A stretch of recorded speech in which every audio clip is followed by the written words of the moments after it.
Hello everyone, welcome to the Alfred Winfrey Show.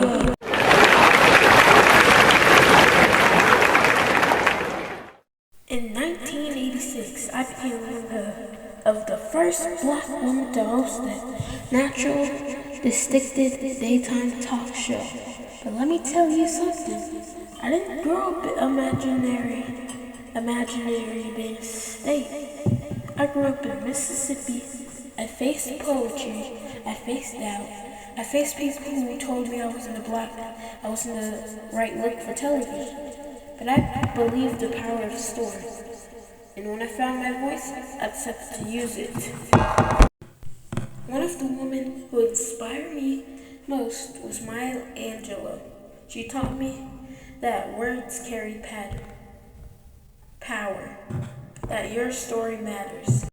And when we tell our stories ourselves, we control the narrative. But tonight, I have some incredible guests who change culture in their own ways. Spike Lee, filmmaker, storyteller, visionary. You gave us movies that showed the world's communities from our perspective. That is correct. I didn't want for Hollywood to tell our stories, so I told them myself. Films like Do the Right Thing weren't just for entertainment, they were conversations. I wanted people to see Brooklyn, to hear our dialogue, and to feel our tensions.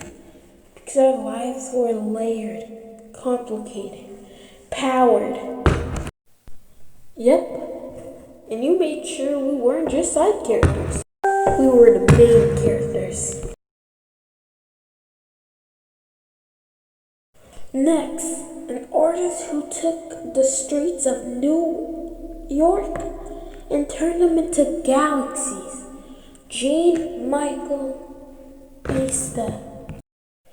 I started a graffiti artist, writing under the name Sama.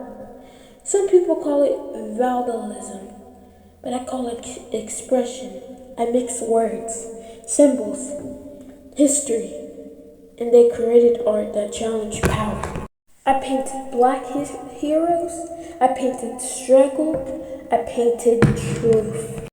And the world paid attention, because art doesn't have to be quiet. And now, a businessman who changed television forever, Robert Johnson! In 1980, I found Black Entertainment Television, BET, because I noticed something. We were watching television, but we weren't seeing ourselves. So I created a network where Black culture was in a special episode. It was on the Focus. Owner changes everything. When you own the platform, you shape the message. So this is film. This is art. And this is my favorite, television. In the 80s, 90s, we weren't just fighting for rights. We was building influence. Telling stories. You're still telling stories? Well, I'm painting identity. You're still painting identity? Well, I'm broadcasting culture.